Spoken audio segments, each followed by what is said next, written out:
ओम श्री परमात्मा नमः। मैं प्रोफेसर हृदय अवस्थी अपने परम पूज्य गुरु जी प्रातः स्मरणीय वेद मूर्ति तपोनिष्ठ गीता उपनिषद पुराण और धर्मशास्त्र के विशेषज्ञ प्रोफेसर पंडित भगवत शरण शुक्ल जी के साथ में आप सभी का Awasthi Ayurveda anatomy yoga and spirituality channel पर हार्दिक स्वागत करता हूँ।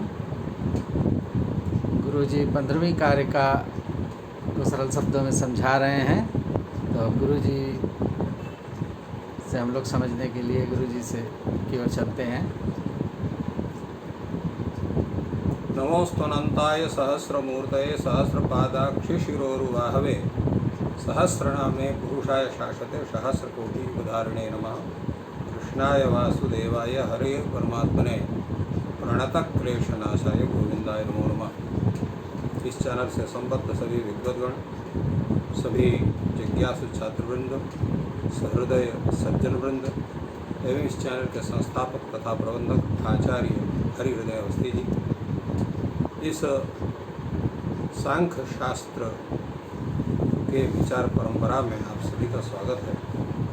वर्तमान में सांख्य कारिका की 15वीं और 16वीं कारिका दोनों का एक साथ विचार चल रहा है, जिसमें कल जो विचार हुआ था वो 15वीं कारिका का भेदानां परिमाणात् स्मरणात् शक्तितः प्रवृत्तेश्च कार्य कारण विभागात् अविभागात् वैश्वरूप्यस्य इस विषय पर विचार चला था और जिस पर हम लोगों ने चर्चा की थी। आज उसी विचार को हम लोग आगे विचार कर रहे हैं, उसको आगे बढ़ा रहे हैं विचार को। और इस विषय में आचार्य वाचस्पति मिश्र कह रहे हैं, प्रतिसर्गे तो मृत्पिंडम सुवर्ण पिंडम वा घटमुकुटादयो विशन्तः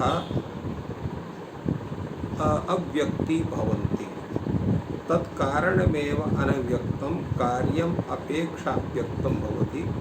एवं पृथिव्यादयः तन्मात्राणि विशन्तः स्वापेक्षया तन्मात्राणि अव्यक्तयन्ति। एवं तन्मात्राणि अहंकारं विशन्ति, अहंकारम् अव्यक्तयन्ति। एवं अहंकारो महान्तम् अविशन्, महान्तम् अव्यक्तयति। महान् प्रकृतिं स्वकारणं विशन्, प्रकृतिम् अव्यक्तयति। प्रकृतेषु न क्वचित् निवेश इति सा सर्वकार्याणाम् अव्यक्तमेव सोऽयम् अविभागः प्रकृतौ वैश्वरूप्यस्य नानारूपस्य कार्यस्य स्वार्थिकः स्यात्। तस्मात् कारणे कार्यस्य सतैव विभागाभ्याम् अव्यक्तं कारणमस्ति। यहाँ पर स्थिति ये है मुख्य रूप से कि प्रत्येक जो सृष्टि होती है वो प्रत्येक सृष्टि क्या है, अपने कारण में ही वो विलीन होती है, उसमें प्रविष्ट हो जाती है। जैसे घट है, मिट्टी का घट है या सुवर्ण का मुकुट है, उसका निर्माण किससे हुआ?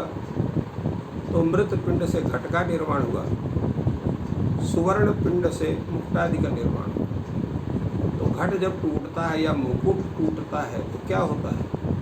वो मृत पिंड के रूप में ही परिणत होता है, सुवर्ण पिंड के रूप में ही परिणत होता है। तो वही बता रहे हैं कि प्रतिसर्गे, प्रत्येक सृष्टि में, प्रत्येक कार्य विशेष में मृत पिंड या सुवर्ण पिंड हो और उसके जो कार्य घट मुकुट आदि हैं वो जब टूटने के बाद वो प्रविष्ट करते हैं तो क्या हो जाते हैं? उनका स्वरूप अव्यक्त हो जाता है, क्योंकि वो फिर दिखाई नहीं पड़ेगा। जो घट टूट गया वो घट के रूप में दिखाई नहीं पड़ेगा, जो मुकुट टूट गया वो मुकुट रूप में दिखाई नहीं पड़ेगा। तो क्या हो जाएगा? वो सुवर्ण, वो क्रमशः मृत पिंड के रूप में या सुवर्ण पिंड के रूप में अपने स्वरूप को प्राप्त करेगा। तत्कारणम एव अनभिव्यक्तम कार्यम अपेक्ष अव्यक्तम। तो कारण रूप में ही जो है वह रहता है और कार्य रूप में अनभिव्यक्त रहता है। कारण रूप में उपस्थित रहता है और कार्य रूप में अनभिव्यक्त रहता है, अर्थात अभिव्यक्त नहीं होता है। तो इसलिए कार्य की अपेक्षा वो अव्यक्त होता है और कारण रूप में वो जो है अभिव्यक्त होता है। तो इसी प्रकार पृथिव्यादि जो है, स्थूल है, पृथ्वी है, जल है, तेज है, वायु है, आकाश है, ये जो स्थूल है पंचमहाभूत, ये क्या करते हैं कि सृष्टि के प्रलय काल में ये अपने अपने स्वरूप को अपने अपने कारण में आविष्ट कर देते हैं, उसमें प्रविष्ट हो जाते हैं। जैसे यहाँ पर पृथ्वी आदि ये क्या है, तो पृथ्वी तत्व है गंध तन मात्रा में विलीन हो जाएगा, जल तत्व है रस तन मात्रा में विलीन हो जाएगा, उसमें प्रविष्ट होकर के अपनी सत्ता में वो व्यक्त कर देगा। इसी प्रकार जो है तेजस तत्व जो है वो रूप तत्व में वो अपने को आविष्ट कर देता है। इसी तरह से जो शब्द जो आकाश तत्व है, वायु तत्व है, वो वायु तत्व वो जो है वो स्पर्श में अपने स्वरूप को उसमें आविष्ट कर देता है, अर्थात उसमें समावेशित हो जाता है। और आकाश तत्व जो है वो शब्द तत्व में अपने को आविष्ट कर देता है। तो इसीलिए लिखा है एवं पृथिव्यादय तन्मात्राणि विशंता, तन्मात्रा में प्रवेश होकर के स्व अपेक्षया तन्मात्राणि अव्यक्तयन्ति। तो तन्मात्राणि अव्यक्तयन्ति अर्थात तन्मात्राओं को ये जो है अव्यक्त करते हैं, अर्थात तद रूप में अपने को परिणत करके स्वतः व्यक्त रूप में अवस्थित होते हैं, वो फिर वहाँ उनको दिखाई नहीं पड़ते। और तन्मात्रा कहाँ से उत्पन्न हुई है? अहंकार से। तो तन्मात्राणि अहंकारम विशंति, अहंकार में प्रवेश करते हैं और अहंकारम अव्यक्तयन्ति, अहंकार को अव्यक्त के रूप में परिणत करते हैं, क्योंकि उसी से तन्मात्राओं का जन्म हुआ है। इसी प्रकार अहंकार जो है महत्तत्व में आविष्ट होकर के महत्तत्व को अव्यक्त रूप प्रदान करता है।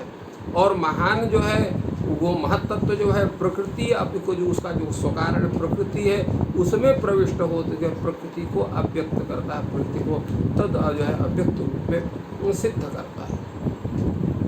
परंतु प्रकृति क्या है? प्रकृति कहाँ जाएगी? तो सह अयम अविभागः प्रकृतौ वैश्वरूपस्य नानारूपस्य कार्यस्य।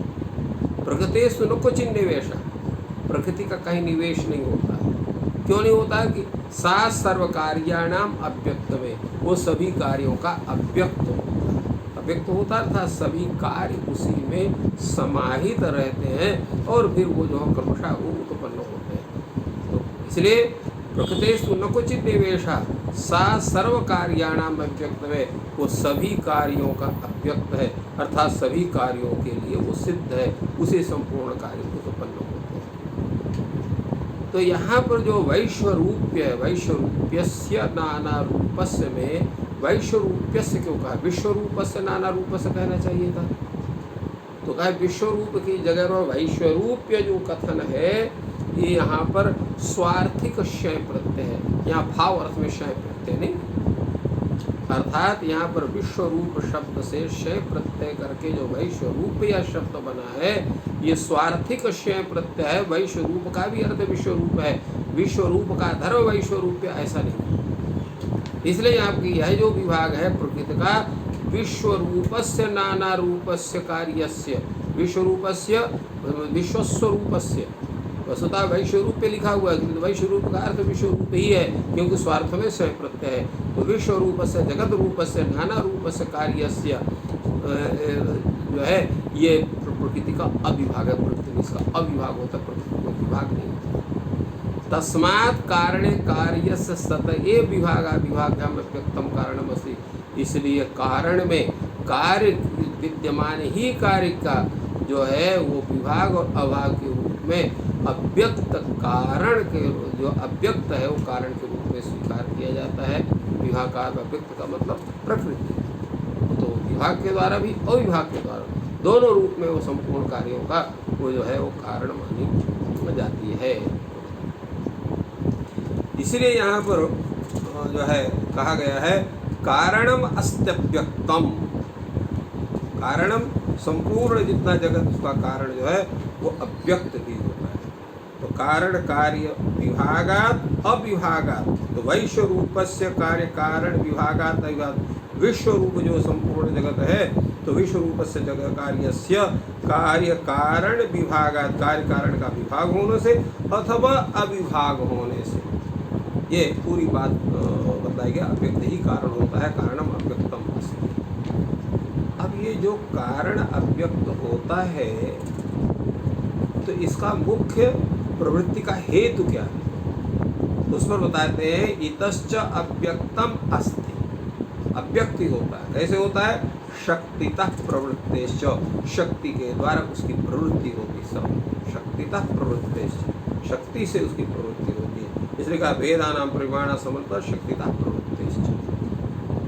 कैसे का शक्ति से प्रवृत्ति होती है? तो कारण शक्तितः कार्यम प्रवर्तते, कारण शक्ति से ही कार्य की प्रवृत्ति बनती है। क्यों? कि जिस कारण में कार्य विशेष के उत्पादन का सामर्थ्य नहीं है, उस कारण से उस कार्य विशेष की समुत्पत्ति नहीं होती। जैसे बालू है, तो बालू में तैल उत्पन्न करने का सामर्थ्य नहीं है, इसलिए तैल का कारण बालू का नहीं हो सकती, अपितु सरसप आदि ही होगा।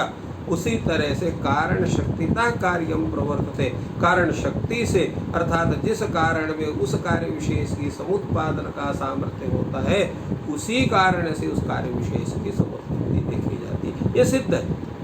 तो अशक्तात् कारणात् कार्यस्य अनुत्पत्ति, जो कारण उस कार्य विशेष के समुत्पादन में समर्थ नहीं है, वह उस कार्य के उत्पत्ति का कारण नहीं बन सकता है। जैसे हमने बताया कि तैल रूप कार्य की समुत्पत्ति में बालुका जो है वो कारण नहीं बन सकती है, क्योंकि बालुका में वो सामर्थ्य नहीं है कि तैल को उत्पादित कर सके। उसका सामर्थ्य तो तिल में होगा, उसका सामर्थ्य सरसों में होगा, उसका सामर्थ्य और भी जो ऐसे पदार्थ है जिससे तैल निकल सकता है उसी में होगा। तो अशक्तात् कारणात् कार्य से अशक्त कारण से कार्य की उत्पत्ति संभव नहीं। शक्तिश्च कारणगता न कार्यस्य अव्यक्तत्वात् अन्या, तो जो शक्ति है वो कहाँ रहती है? वो कारण में ही रहती है, न कार्यस्य, कार्य में नहीं रहती है। तो का शक्तिश्च कारणगता न कार्यस्य अव्यक्तात् अन्य, अव्यक्त से अतिरिक्त नहीं हो सकती। नहीं सत्कार्य पक्षे कार्य से अव्यक्तताया अन्यस्याम शक्तो प्रमाणमस्ति। सत्कार्य पक्ष में, तो सत्कार्य पक्ष में जिसका उल्लेख पूर्व में हो चुका है, तो सत्कार्य कार्य से अव्यक्तताया, कार्य के अव्यक्तता में अन्यस्याम शक्तो प्रमाणम अस्ति, अन्य शक्तियों का उसमें प्रमाण नहीं। तात्पर्य है जिस कारण से जिस कार्य की उत्पत्ति का सामर्थ्य है, उस कारण से ही उस कार्य विशेष की समुत्पत्ति होगी, अन्य की नहीं हो सकती। तो कार्य से अव्यक्तता अन्य शक्तो प्रमाणम अस्ति इति न वक्तव्यम्। अयमेव हि सिकताभ्यः तिलादीनां तैलोपादानां भेदः यदेतेष्वेव तैलम अस्ति अनागतावस्थं न सिकतासु। जिसका भी उदाहरण हम प्रस्तुत कर रहे थे। अयमेवि सिकताभ्यः तिलानां तैलोपादानानां भेदः, यही जो है सिकताओं से अर्थात बालुका से तिल और तिलानाम तैलोपादानानां, तिल में तैलोपादानत्व है, इसलिए तिल से तो तैल होगा किंतु सिकता से नहीं होगा। यही भेद है। सिकताभ्यः तिलानां तैलोपादानां भेदः यद एतेषु एव तैलम अस्ति, अर्थात जो है तेल जो है वह तैल जो है वो तिल में से ही मिलेगा, सरसप से ही मिलेगा, और इस तरह से जो तैल प्रदान करने वाले पदार्थ हैं उन्हीं से तैल मिलेगा। अस्ति अनागतावस्थम, वह जो है अनागतावस्था में उपादान भूत होकर के तब रहता है, गुप्त रूप से उसमें विद्यमान रहता है। तैलम अस्ति अनागतावस्थम, अनागतावस्थम अर्थात जो है गुप्त रूपेण तत्र तिष्ठति, किंतु न सिकतासु, वह बालुका में नहीं रहता है। तिल में सरसों में हमको तेल दिखाई नहीं पड़ता है, उसमें तैल जो है वो अव्यक्त रूप में रहता है, किंतु कारण के प्रधान से जब उसको उसके पेराई होती है तो वो कारण उसे मिल गए, पेरने वाले जो कारण हो उनके वास्ते वो तैल वहाँ पर व्यक्त रूप को प्राप्त होता है। तो अगर कह दो कि अगर जो है सरसों में तिल आदि में से तैल है ही नहीं, तो तैल रूप जो कार्य है वो सरसों में तैल तिल आदि द्रव्यों में विद्यमान है, और कारण के व्यवहार होने से, कारण सामग्री के समाधान होने पर उसकी जब उसका प्रेषण होता है, उसकी पेराई होती है, तो वहाँ पर वो तैल हमको प्राप्त होता है। और उसी तरह से जो सिकता है बालुका है, बालुका में तत्सामर्थ्य नहीं है, उसमें वो कार्य विद्यमान ही नहीं है, तो न सूक्ष्म रूप से और न असूक्ष्म रूप से किसी भी रूप में विद्यमान है, इसलिए बालुका से तैल उत्पादन संभव नहीं है। इसलिए कारण में कार्य के रहने से ही कार्य की समुत्पत्ति होती है, और कार्य जो है वह कारण में अव्यक्त रूप से रहता है, और कारण सामग्री के समाधान होने पर वह व्यक्त रूप होकर के स्थूल रूप में हमारे समक्ष उपस्थित होता है। तो इस तरह से यहाँ पर आचार्य वाचस्पति ने इस विषय का जो है समुद्घाटन किया। अब इसे आगे का विचार हम लोग पुनः पश्चात करेंगे। अभी आज के विचार को यहीं पर विराम देते हैं। तो इस प्रकार गुरु जी ने बताया कि कारण में कार्य छिपा रहता है, और लय जब होता है तो उल्टा क्रम चलता है। महाभूत जो है वो तन्मात्रा में लय हो जाते हैं, और सभी कुछ जा कर के प्रकृति में लय हो जाता है। जो अव्यक्त है, अब वो अव्यक्त अपना स्थान बनाए रखता है, अव्यक्त का किसी में लय नहीं होता। तो इस भौतिक गुण व्याख्या का अर्थ गुरु जी ने बताया। आपका दिन शुभ हो, ईश्वर आपकी सहायता करें। धन्यवाद।